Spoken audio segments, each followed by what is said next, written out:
Mario Hemas Kedong, asal LP3KD Kabupaten Sika, akan membawakan tutur kitab suci yang terambil dari bacaan Kisah Para Rasul pasal 9 ayat 1 sampai 19a, pertobatan Saulus. Kepada peserta dengan nomor undian 14, kami silakan untuk naik ke panggung dan diikuti properti. Silakan naik panggungan. Oke. Properti diletakkan. Bertutur akan dimulai saat bunyi bel, ya kan?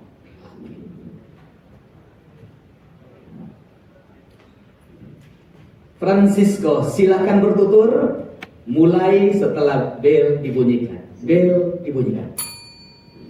Saya tampil dengan hati untuk mau berbuah, mewujudkan persaudaraan sejati untuk NTT sejahtera. Shalom Shalvi, damai Tuhan menyertai kita semua. Yang saya hormati Dewan Juri, yang saya kasih teman-teman sekalian. Perkenalkan, nama saya Francisco Janmario Hemas Kedong, biasa disapa Ciko. Saya di sini mewakili Keuskupan Maumere untuk menceritakan sebuah kisah yang menarik. Kisah ini diambil dari Kisah Para Rasul bab 9 ayat 1 sampai 19a tentang Saulus bertobat. Bagaimana kisahnya? Begini kisahnya. Pada suatu hari di zaman Tuhan Yesus, hiduplah seorang yang gagah berani bernama Saulus.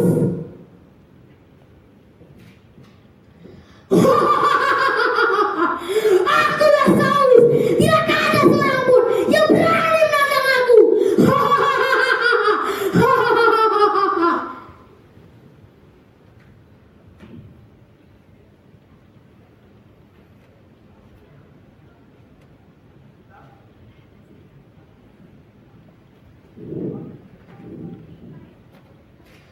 Saulus ini hatinya berkobar-kobar untuk mengancam dan membunuh semua murid Tuhan.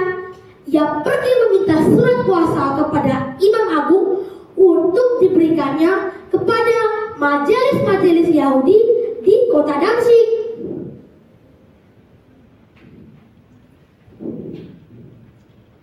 Tuan, hamba mohon, berikanlah hamba surat kuasa untuk menangkap semua pengikut Mesias yang ada di Damsyik.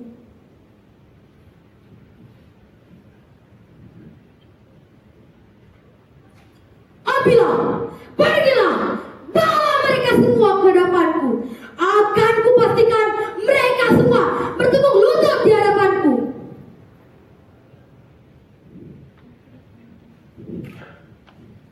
Baik, Tuan.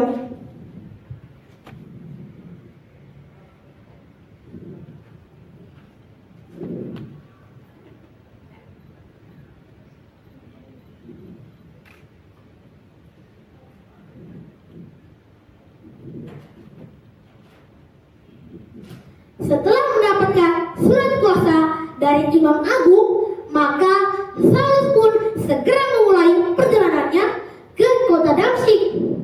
Akan tetapi, ketika ia sudah dekat dengan kota itu, tiba-tiba terpancar cahaya dari langit yang mengelilingi dia.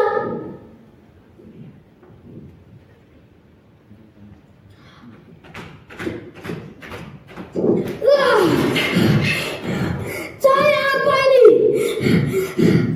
Cahaya apa ini? Pergi, jauhkan ini dariku. Cahaya apa ini?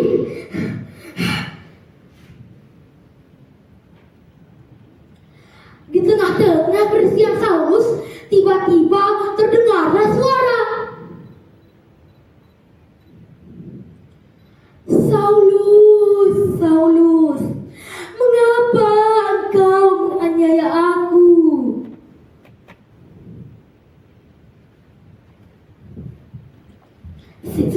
Siapakah engkau?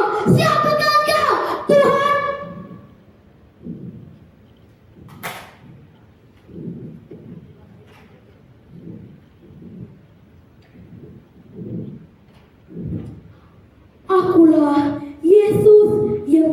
kau aniaya itu.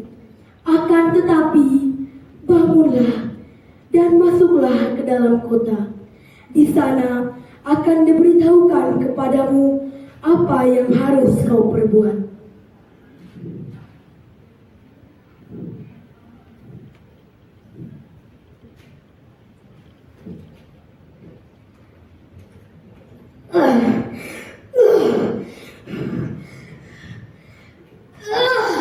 Ada apa ini?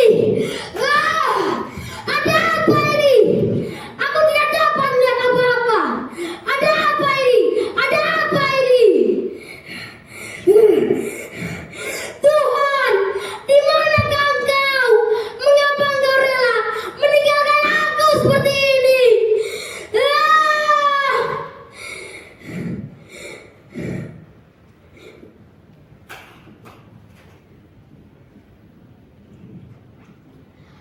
Karena Saulus buta, maka teman-temannya pun perlu menuntunnya masuk ke dalam kota Damsyik. Sementara itu, di dalam kota Damsyik ada seorang murid Tuhan bernama Ananias. Dalam suatu penglihatan, firman Tuhan kepada Ananias, Ananias.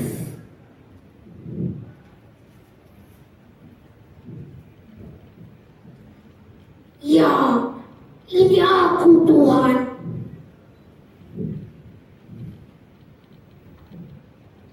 Mari, pergilah ke suatu jalan yang bernama Jalan Lurus.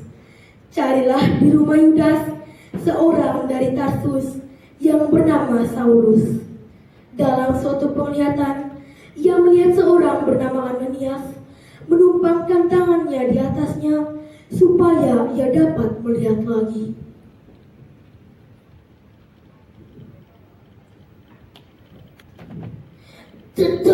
Tuhan, dari banyak orang telah kudengar betapa kejam dan jahatnya orang itu terhadap orang-orang kudusmu di Yerusalem. Dan sekarang ia datang dengan kuasa penuh dari imam-imam kepala untuk menangkap semua orang kudusmu yang ada di sini.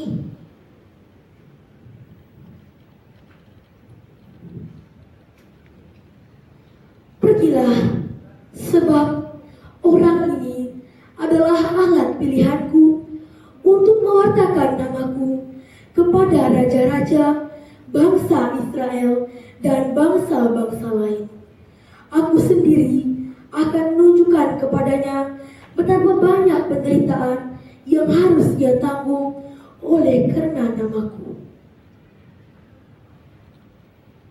Setelah itu, pergilah Ananias ke tempat Saulus berada. Ia masuk, membuka pintu, lalu menumpangkan tangannya di atas Saulus.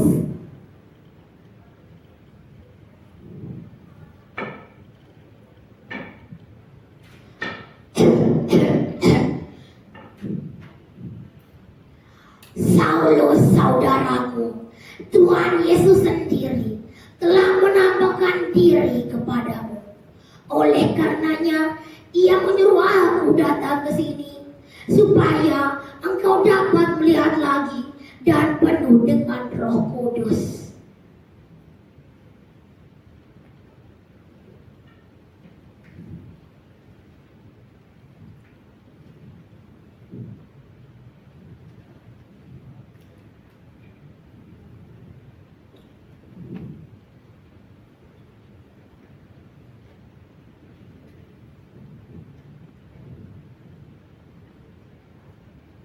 Aku dapat melihat lagi. Aku dapat melihat lagi. Saulus yang baru telah datang. Aku dapat melihat lagi. Terima kasih Ananias. Terima kasih Tuhan. Puji Tuhan. Haleluya. Setelah itu, Saulus pun bangun. Lalu ia meminta kepada Ananias supaya ia dibaptis dalam nama Kristus. Lalu ia pun makan dan pulihlah kekuatannya. Nah teman-teman, bagaimana? Seru kan cerita tadi?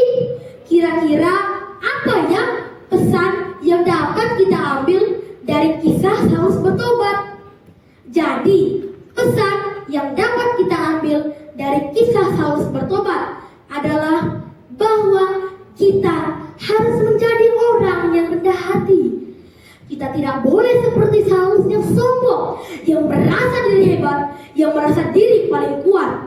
Karena kita hanyalah manusia lemah di hadapan Tuhan yang Maha Kuasa.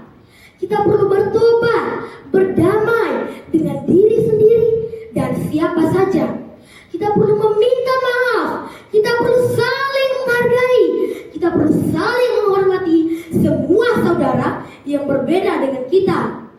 Setiap mengakhiri hari, kita perlu mengakui semua kesalahan dan dosa kita di hadapan Tuhan dan berjanji untuk tidak mengulangi kesalahan yang sama. Mari kita bangun rasa persaudaraan di antara kita semua, karena kita adalah satu. Satu untuk semua dan semua untuk satu. Satu NTT dan NTT untuk sejahtera. Sekian dan terima kasih. Hei, siapa Anda? Hei, pergi ya. Tepuk tangan yang paling meriah untuk Ciko dari Kabupaten Sika.